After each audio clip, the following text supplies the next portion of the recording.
오늘 본문에서 유난히 많이 나오는 단어를 볼 수가 있습니다. 그 단어가 무엇이겠습니까? 아멘. 아멘. 계속해서 아멘, 아멘 하고 있습니다. 모세는 말씀이 선포될 때마다 아멘으로 응답하라고 강력하게 권면하고 있습니다. 비록 그 말씀이 축복의 말씀이 아니어도 아멘으로 받아야 한다는 것입니다. 왜냐하면 그 말씀이 하나님의 뜻이기 때문입니다. 아멘이라는 말은 예 그렇습니다. 진실로 그대로 이루어지이다 하는 뜻으로서 찬송을 부를 때도 아멘, 기도할 때도 아멘, 말씀을 들을 때도 아멘, 말씀을 읽을 때도 아멘, 우리가 응답을 합니다. 다니엘과 세 친구들이 왜 하나님의 형통케 하시는 큰 복을 받았는가? 그들이요, 뜨거운 풀무불에 던져진다고 하는 위협과 협박을 받았잖아요. 그때 이렇게 얘기했어요. 하나님께서 우리를 뜨거운 풀무불에서 지켜주실 것입니다. 그러나 그리 아니하실지라도 우리는 우상에게 절하지 않을 것입니다. 이렇게 강력한 신앙을 다니엘서에서 보여주고 있습니다.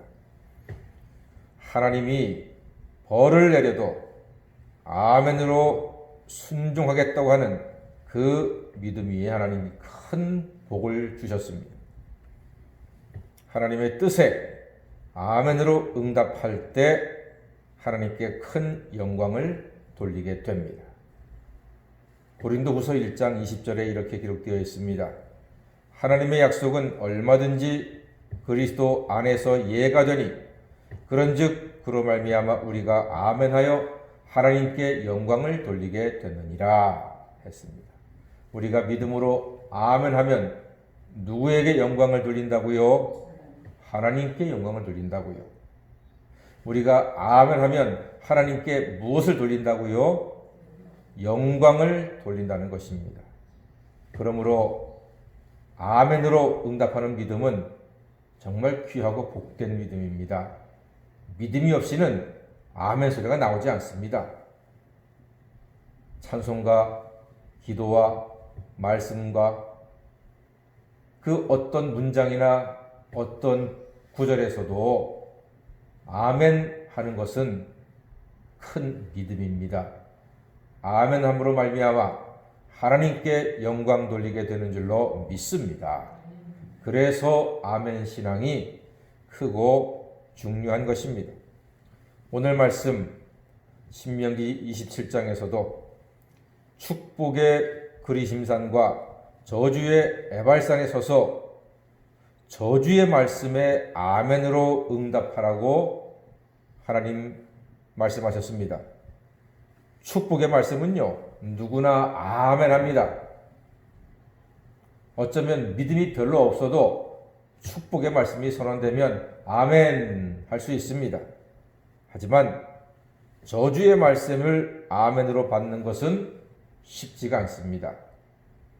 그러나 오늘 하나님께서는 저주의 말씀 12가지에 아멘으로 화답하여 결국은 이스라엘로 하여금 저주의 자리가 아니라 축복의 자리에 서도록 인도하고 계신 것입니다. 저주의 말씀을 분명히 듣고 아하, 이렇게 하면 저주받는구나, 저렇게 하면 저주받는구나 분명히 깨달아서 저주의 자리가 아니라 축복의 자리에 서도록 하는 것이 하나님의 뜻입니다. 오늘 12가지 저주의 목록이 쭉 있습니다. 자, 제일 처음 것과 제일 마지막 것만 우리가 함께 읽어볼까요? 먼저 신명기 27장 15절 말씀 시작. 장색의 손으로 조각하였거나 부어 만든 우상은 여호와께 가증하니 그것을 만들어 은밀히 세우는 자는 저주를 받을 것이라 할 것이요 모든 백성은 응답하여 말하되 아멘 할지니라. 아멘. 그렇습니다. 이 말씀을 읽으면서 아하, 이렇게 우상을 만들어서 섬기면은 저주받는구나. 아멘. 그렇습니다. 저는 다시는 우상을 섬기지 않겠습니다 하고 결심하라는 것이 하나님의 뜻입니다. 그리고 쭉 이어집니다. 부모를 경홀히 여기는 자 저주받는다. 이웃의 경계표를 옮기는 자도 저주받는다. 맹인이 길을 잃게 하는 자도 저주받는 자, 가난한 자, 송사를 억울하게 하는 자도 저주받는다. 성적으로 타락한 자들 다 저주받는다. 이웃을 암살하는 자도 저주받는다. 죽이려고 뇌물 받는 자도 저주를 받는다. 그리고 마지막으로 26절 말씀 시작. 이 율법의 말씀을 실행하지 아니하는 자는 저주를 받을 것이라 할 것이요 모든 백성은 아멘 할지니라. 아멘. 그렇습니다. 이 저주의 말씀을 듣고 실행하지 않는 자, 행하지 않는 자, 분명히 알았는데도 지키지 않는 자는 저주를 받는다고 말씀해 주셨습니다. 그러므로 이 말씀을 잘 지킴으로써 축복의 산, 그리심산으로 우리의 삶이 옮겨지는 그러한 은혜를 누릴 수가 있습니다. 여기 있는 죄의 목록들은요, 전부 가나안 땅에서 자행되고 있는 죄의 목록입니다. 성도는 세상에서 살고 있습니다. 이 세상에는 기가 막힌 일과 죄악된 일들이 도처에 널려 있습니다. 이것을 분별하여 멀리하며 저주를 피하는 것은 말씀에서 지혜를 얻을 때 가능하게 되는 것입니다.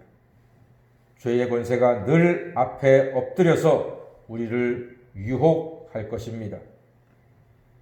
하지만 이미 우리는 예수 그리스도의 십자가 보혈로 죄 씻음 받고 죄의 결박으로부터 자유케 되었으며 죄와 사망의 법에서 영원히 해방된 하나님의 자녀가 되었습니다. 그러므로 성령의 도우심으로 오늘도 그리고 날마다 말씀에 아멘하여 하나님의 풍성한 은혜와 축복을 누리는 복된 자녀 되시기를 주의 이름으로 간절히 축원합니다. 아멘. 기도하겠습니다.